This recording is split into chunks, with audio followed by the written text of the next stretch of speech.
नमस्कार, बहुत बहुत स्वागत है आपका आयुर्वेद पर आधारित हमारे इस बेहद खास कार्यक्रम स्वस्थ विचार में। मैं हूं आपके साथ, आपका साथी विकास। दर्शकों, प्रकृति बहुत कुछ हमें गुणकारी चीज़ें देती है। बहुत सारे ऐसे वरदान हमें मिलते हैं प्रकृति से सीधे सीधे, बिना किसी मूल्य लिए। प्रकृति हमें निःशुल्क तौर पर आशीर्वाद देती है अपने औषधि गुणकारी लाभकारी तत्वों का, लेकिन कहीं ना कहीं हम उनका सदुपयोग नहीं कर पाते हैं। जानकारी का हमें अभाव होता है या समय का अभाव होता है। उन सभी चीज़ों को हम कैसे अपने जीवन में उतार सकते हैं और उसका लाभ हम कैसे ले सकते हैं, अपने आप को रोग मुक्त कैसे कर सकते हैं, वो सारी चीज़ें आपको इस कार्यक्रम के माध्यम से बताई जाती है। और इस कार्यक्रम का मुख्य उद्देश्य यही है, हम आपको जागरूक करें आपके स्वास्थ्य, आपकी सेहत के प्रति। क्योंकि स्वस्थ यानी सुडौल शरीर, सुंदर दिखना, ये हर कोई चाहता है, लेकिन उसके लिए जो परिश्रम, जो मेहनत, जो एक साधना करनी होती है, उससे कहीं ना कहीं हम सभी कतराते हैं। लेकिन बहुत ज़्यादा जद्दोजहद ना करने के बावजूद भी हम अपने शरीर को बहुत अच्छा रख सकते हैं, अपनी सेहत को इवन तंदुरुस्त हम रख सकते हैं। बेशक हम बहुत अच्छी बॉडी ना बनाएं, लेकिन अपने शरीर को हम रोगों से मुक्त रखते हैं तो हमारा जीवन बहुत अच्छे से व्यतीत होता है। और इस कार्यक्रम में आपको ये सारी चीज़ें बताई जाती हैं और इन सभी विषयों में हमारा मार्गदर्शन करते हैं जाने माने आयुर्वेद के ज्ञाता गायत्री सिद्ध पंडित श्री लक्ष्मण दास रतन भारद्वाज जी। चलिए सबसे पहले गुरु जी का स्वागत करेंगे, कार्यक्रम की शुरुआत करेंगे। गुरु जी बहुत बहुत स्वागत है, नमस्कार। दर्शकों, ये कार्यक्रम आपके लिए है, आपके स्वास्थ्य के लिए है। आप अपनी तंदुरुस्ती को कैसे बरकरार रख सकते हैं, वो सारी जानकारी आपको इस कार्यक्रम में मिलती है। क्योंकि यदि हमारे पास समय है या नहीं है, लेकिन हम कुछ ऐसी चुनिंदा चीज़ अपने दिनचर्या में शामिल करते हैं, तो यकीन मानिए हम हर प्रकार के रोगों से तो मुक्त रह ही सकते हैं, बल्कि अपने सेहत को हम चुस्त दुरुस्त और तंदुरुस्त रख सकते हैं। ये सब चीज़ें आपको इस कार्यक्रम में बताई जाती हैं और इसीलिए हम आपसे गुजारिश भी करते हैं कि जब भी आप इस कार्यक्रम को देखने बैठें तो कॉपी और पेन लेकर ज़रूर बैठा करें। जो भी नुस्खे आपको बताए जाएं उनको आप लिख ज़रूर लें। और यदि आपके साथ किसी भी प्रकार का रोग है, कोई भी शारीरिक कष्ट है, सीधे तौर पर आप इस कार्यक्रम से जुड़ सकते हैं। फ़ोन उठाएं, हमें कॉल करें या आप हमें व्हाट्सएप के ज़रिए संदेश भेज सकते हैं। नंबर आपके टीवी स्क्रीन पर है। चलिए शुरू करते हैं अपने नए विषय पर चर्चा। गुरु जी, आज के इस अंक में हम बात करने जा रहे हैं पेट की गड़बड़ी को लेकर। खाना यानी भोजन हम वही करते हैं जो हम रोज़मर्रा के अपनी ज़िंदगी में करते हैं, उसी तरीके से करते हैं, बस समय थोड़ा सा ऊपर नीचे हो जाता है। लेकिन कभी कभी हमें वो भोजन अच्छे से पच जाता है और कभी कभी ऐसा होता है कि पेट में ऐसी गड़बड़ी उत्पन्न होती है, ना तो फिर वो भोजन हमारे शरीर में लगता है और जो हमारे शरीर का पूरी प्रणाली होती है वो अस्त व्यस्त हो जाती है। तो आखिर मैं जानना चाहूँगा कि आखिर पेट की गड़बड़ी को लेकर कौन कौन से मुख्य कारक होते हैं? देखिए, पेट में गड़बड़ी होने का एक कारण नहीं, इसके अनेक कारण हैं। यदि आपका खाने का टाइम सही नहीं है, आप दिन का खाना खा रहे हैं 2, ढाई, 3 बजे जी, रात को खा रहे हैं 12, 1 बजे या 10 बजे के बाद खा रहे हैं, वो आपका खाना पचेगा नहीं। खाना नहीं पचेगा, पैंक्रियाज इंसुलिन नहीं बनाएगी, पित्ते में तेजाब बढ़ेगा, आंतों में जैसे पानी में पत्थर बैठता है ऐसे आपका खाया पिया बैठ जाएगा। अब इससे पेट में दर्द होगा, गैस बनेगी और कई किस्म के रोग पैदा हो जाएंगे। दूसरा, आपका आर्टिफिशियल खाना, ब्रेड, बिस्कुट, नमकीन, ये पेट में जाके ऐसे बैठते हैं जैसे पानी में पत्थर बैठता है। और आजकल तो नए नए खाने आ गए, ये जैसे बर्गर है, समोसा है, पिज़्ज़ा है, चौमिन है। ये बीमारी को बढ़ाने के लिए एक किस्म का अमृत का काम करता है। स्वस्थ रहने के लिए हफ्ते में एक आधी बार आप बदपरहेज़ी करते कोई नुकसान नहीं है, परंतु यदि आप 2 या 3 बार बदपरहेज़ी करते हैं तो पेट खराब होगा ही होगा। अब इसका पूरे संसार के अंदर, चाहे आयुर्वेद में जाएं, चाहे यूनानी में जाएं, चाहे होम्योपैथिक में, चाहे एलोपैथिक में, चाहे नेचुरिस्ट, किसी के पास इसका उपचार नहीं है, क्योंकि उन्होंने थ्योरी पढ़ी, थ्योरी के अनुसार जो आप रोग बताएंगे उसके अनुसार दवाई देंगे। नाड़ी का ज्ञान किसी को नहीं है, जड़ी बूटियों का पूरा ज्ञान किसी को नहीं है कि कौन सी जड़ी बूटी इस रोग को काट सकती है। तो आज मैं टीवी के माध्यम से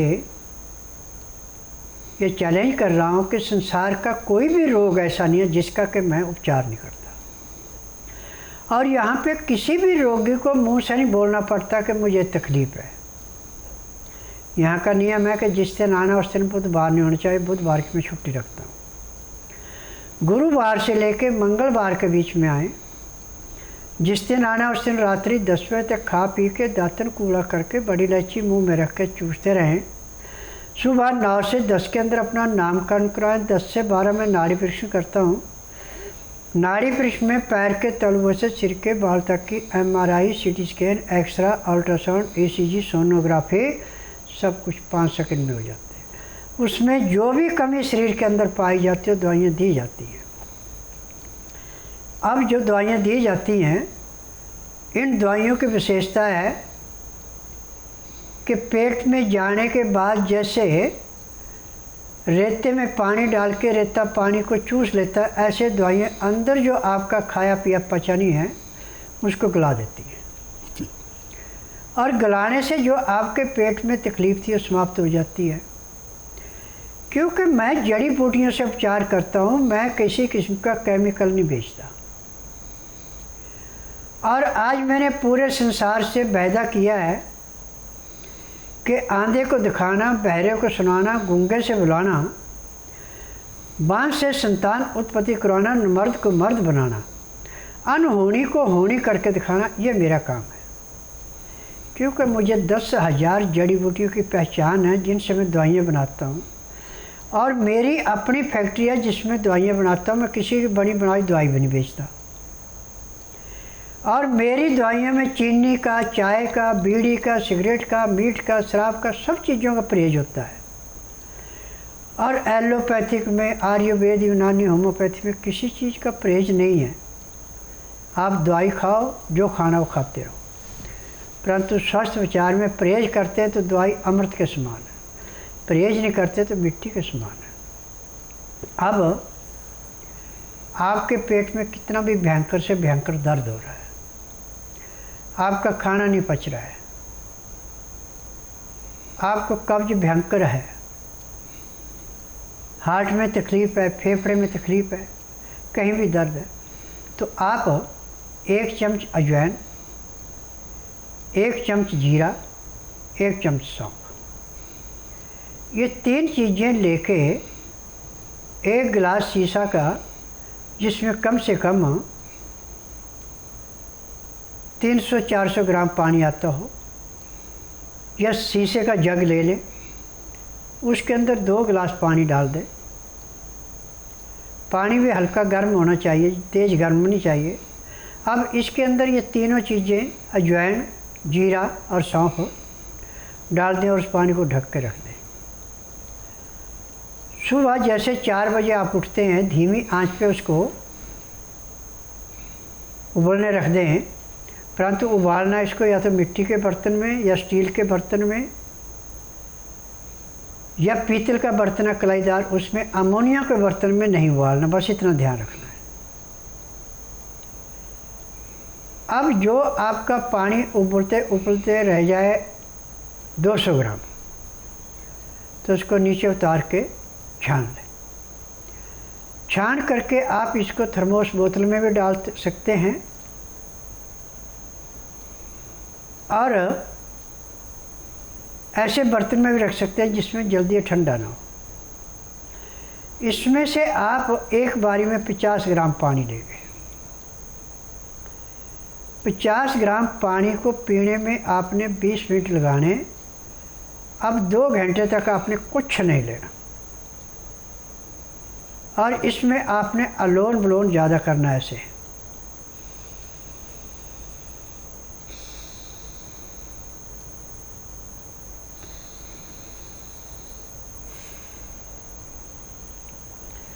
तो अब आपका ये अजवाइन, जीरा और सौंफ अंदर जाके जैसे रेते के अंदर पानी डाल के रेता उसको चूस लेता है, ऐसे जो आपकी आंतों के अंदर कचरा जमा हुआ उसको पिघलाएगा।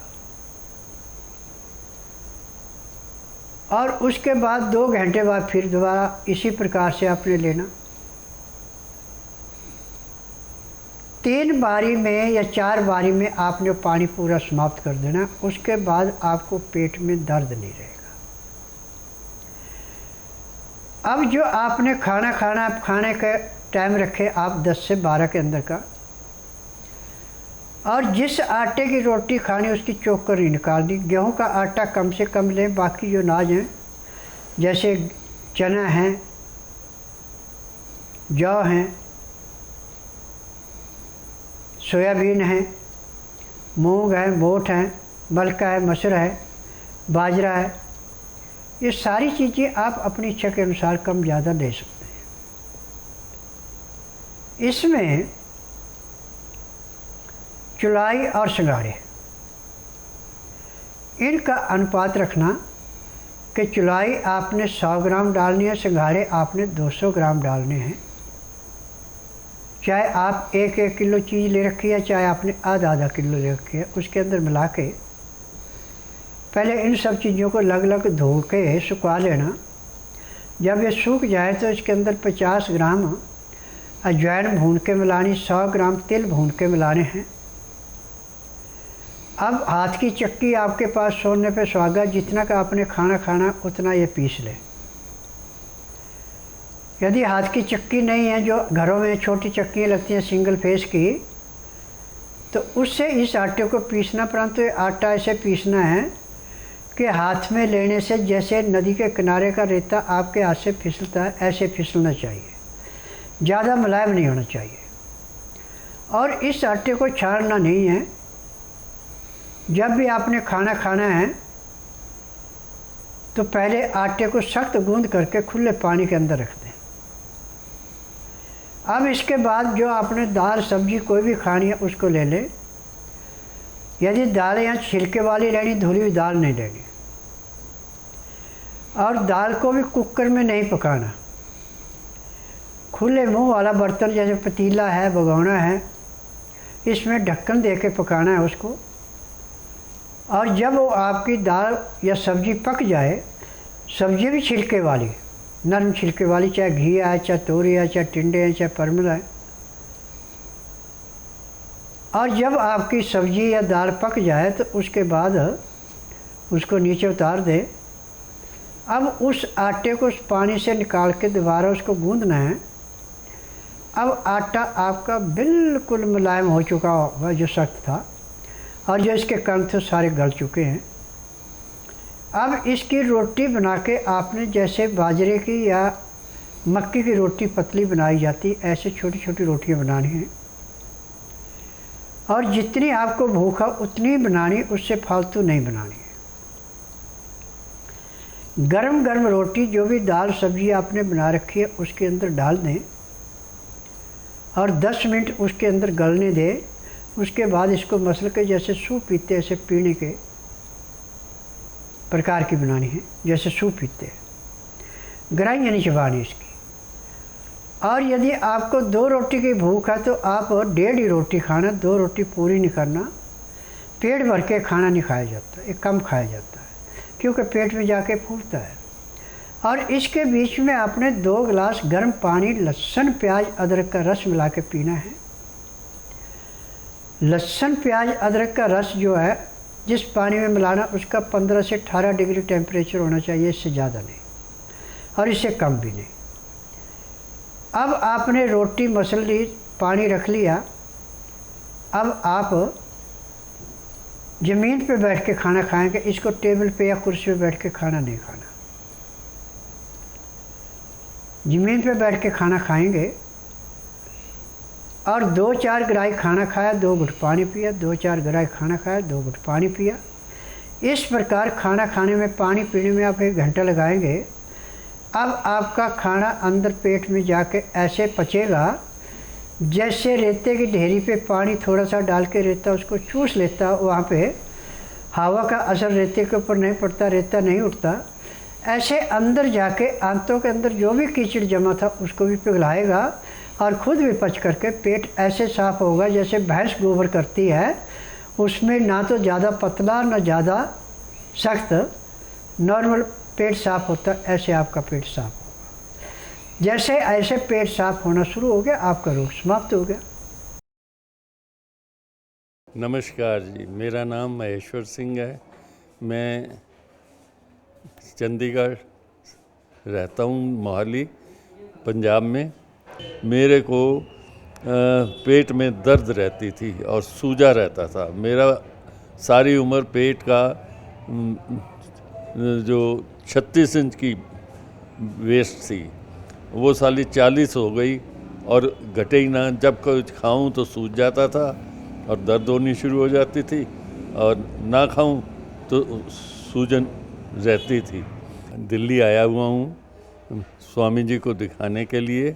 वो सूजन भी मेरी कम हो गई है और दर्द तो अब है नहीं, मगर मेरी वेस्ट जो है 40 से 38 हो गई है। और भगवान करेगा, स्वामी जी ने और दवाई दी है, उससे मैं ठीक हो जाऊंगा। मैं स्वामी जी का बहुत बहुत आभारी हूँ, जिनकी कृपा से मुझे ये बीमारी से फ़ायदा हुआ। मैं मध्य प्रदेश के मंडला डिस्ट्रिक्ट से आया हूँ। मेरा नाम तुलसीराम झारिया है। ये आंतों में थोड़ा सा तकलीफ़ पेट में, और अभी डॉक्टर से चेकअप कराया मैं, तो संभावित वो कैंसर का बताए। तो मैं सीधे महाराज जी के दरबार में चला आया और पूर्ण विश्वास के साथ यहाँ आया हूँ। जैसे दलिया वगैरह पीता था मैं, तो दलिया भी अटक जाता था या पलटी हो जाती थी। कल बढ़िया मैं होटल का 1 प्लेट दाल 2 रोटी ये खाया, आज भी भोजन किया हूँ। पानी भी आराम से पीते बन जाता है। इससे पहले तो बहुत तकलीफ थी मेरे को, करीब 1-1.5 महीने से काफ़ी तकलीफ बढ़ गई थी, और कल की अपेक्षा मुझे काफ़ी आराम भी है। लगभग मेरा अनुमान है 25% के लगभग तो मुझे राहत महसूस कर रहा हूँ मैं। व्हाट्सअप मैसेज भी हम लेंगे, लेकिन उससे पहले हमारे साथ दर्शक हैं लाइन पर, आइए उनसे बात करते हैं। हेलो। हेलो, नमस्कार। नमस्कार सर जी, क्या शुभ नाम है आपका? सर जी रोहित बोल रहा हूँ जी, कहाँ से बात कर रहे हैं आप? जी। मैं गुजरात से बोल रहा हूँ। गुजरात से। अपना सवाल पूछें, क्या समस्या है? गुरुजी आपको सुन रहे हैं। जी जी, समस्या मुझे जोड़ों की है जी। लेकिन मेरा 2015 में किडनी का एक ऑपरेशन हुआ था और फिलहाल मेरी एक ही किडनी है जी। तो क्या ऐसी कंडीशन में ट्रीटमेंट हो सकती है? देखिए, दर्द कहीं भी है, मेरे लिए ऐसा है जैसे खेत में से गाजर मूली निकालना। मैं नाड़ी वैद्य हूँ, मुझे 10,000 जड़ी बूटियों की पहचान है जिनसे मैं उपचार करता हूँ। कितना भी पुराने से पुराना दर्द है, जिस दिन रोगी आश्रम में आता है उसी दिन उसको 15 से 20% आराम मिल जाता है, और महीने 1.5 महीने में उसका रोग हमेशा के लिए समाप्त हो जाता है। यदि आप अपने रोग से मुक्ति पाना चाहते हैं तो आप बुधवार छोड़कर गुरुवार से लेकर मंगलवार के बीच में मेरे आश्रम में आइए। जिस दिन आश्रम में आना उस दिन रात्रि 10 बजे तक खा पी के दातन कूड़ा करके बड़ी इलायची मुंह में रख के चूसते रहें। सुबह 9 से 10 के अंदर अपना नामकरण कराना। 10 से 12 में नाड़ी परीक्षण करूँगा। नाड़ी परीक्षण में पैर के तलुए से सिर के बाल तक की MRI, CT scan, x-ray, ultrasound, ECG, sonography सब कुछ 5 सेकंड में हो जाएगा। उसके बाद आपको दवाइयाँ खाने की हैं, पीने की हैं, मालिश करने के तेल हैं, आँख में, नाक में, कान में डालने की दवाइयाँ हैं। जब उन दवाइयों को आप नियम से लेंगे, परहेज करेंगे और शाम को 3:30 बजे एक्यूप्रेशर से कराएंगे तो उसी दिन आपके रोग में कम से कम 25 से 30% का आराम मिल जाएगा। फिर जो नियम यहाँ समझाए जाएंगे, जो एक्यूप्रेशर आपको समझाया जाके करते हैं, तो महीने 1.5 महीने में आपका रोग हमेशा के लिए समाप्त हो जाएगा, दवाइयाँ बंद हो जाएंगी।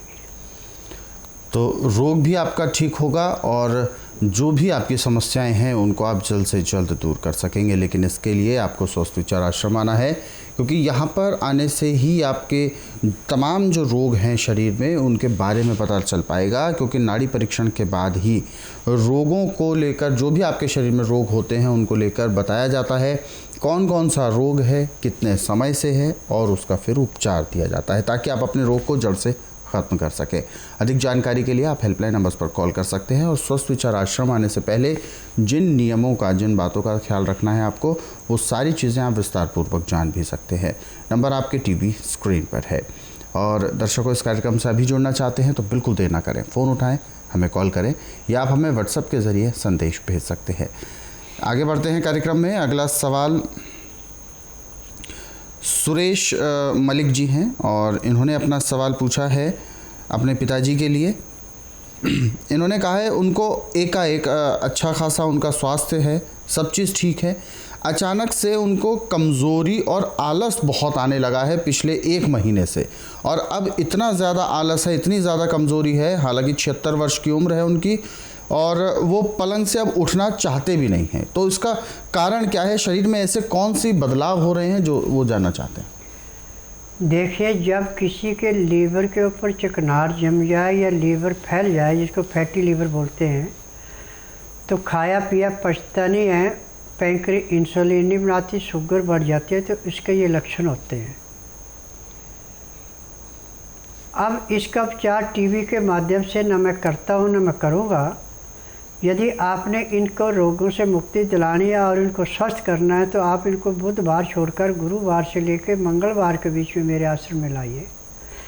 जिस दिन आश्रम में लाना उस दिन रात्रि 10 बजे तक खिला पिला के, दातन कूला करवा के, बड़ी इलायची मुंह में रख के चूसते रहें। सुबह 9 से 10 के अंदर इनका नामकरण कराना। 10 से 12 में नाड़ी परीक्षण करूँगा। नाड़ी परीक्षण में पैर के तलवे से सिर के बाल तक की MRI, CT scan, x-ray, ultrasound, ECG, sonography, सब कुछ 5 सेकंड में हो जाएगी। उसमें जो भी कमी शरीर के अंदर पाई जाएगी दवाइयाँ दी जाएंगी। दवाइयाँ खाने की हैं, दवाइयाँ पीने की हैं, मालिश करने के तेल हैं, आँख में, नाक में, कान में डालने की दवाइयाँ हैं। जो भी नब्ज में बीमारी मिलेगी सब दवाइयाँ दी जाएंगी। यह दवाइयाँ नियम से खिलाते हैं, परहेज करते हैं और तेल की मालिश करते हैं और शाम को 3:30 बजे एक्को प्रेशर कराते हैं, तो उसी दिन इसके शरीर का आलस समाप्त हो जाएगा, कमज़ोरी काफ़ी कम हो जाएगी और 15 दिन में कम से कम 50 से 60% इनको आराम मिल जाएगा। 1 महीने में रोग का नामो निशान नहीं रहेगा। तो स्वस्थ विचार आश्रम से यदि आप जुड़ना चाहते हैं, रोगों का उपचार कराना चाहते हैं तो बिल्कुल करा सकते हैं। हमारे इन कार्यक्रमों को जो आप अपने सरल और सुविधाजनक समय पर देखना चाहते हैं तो YouTube और Facebook के ज़रिए भी देख सकते हैं। हमारा YouTube पेज, हमारा YouTube चैनल संस्कृति टीवी और स्वस्थ विचार सेहत की बातें, YouTube चैनल को आप सर्च करें, सब्सक्राइब करें। और Facebook का पेज है हमारा संस्कृति टीवी, इनको आप लाइक करें ताकि आपको जानकारी भी हासिल हो और आपको बहुत सारी ऐसी चीज़ें प्राप्त होती हैं, यानी डेली हेल्थ टिप्स के तौर पर भी आपको जानकारी मिलती है। और दर्शकों, संस्कृति टीवी को आप लाइव स्ट्रीमिंग करना चाहते हैं, लाइव देखते हैं, ये आप MX प्लेयर के ज़रिए भी देख सकते हैं। हमारा MX प्लेयर पर भी लाइव स्ट्रीमिंग शुरू हो चुका है और MX प्लेयर ऐप को आप आज ही गूगल प्ले स्टोर से डाउनलोड करें और लाइव आप पूरे चैनल को अपने मोबाइल पर भी देख सकते हैं। फिलहाल कार्यक्रम में अब वक्त इशारा कर रहा है विराम देने का। गुरुजी, आप हमारे स्टूडियो में आए, कीमती मार्गदर्शन दिया, आपका बहुत बहुत धन्यवाद। नमस्कार। दर्शकों, आज के इस विशेष कार्यक्रम में बस इतना ही। आप सभी लोग स्वस्थ रहें, निरोगी रहें, इन्हीं शुभकामनाओं के साथ हम आपसे लेंगे इजाज़त। अगले अंक में आपसे फिर होगी मुलाकात एक नए विषय के साथ। तब तक के लिए मुझे दीजिए आज्ञा। नमस्कार।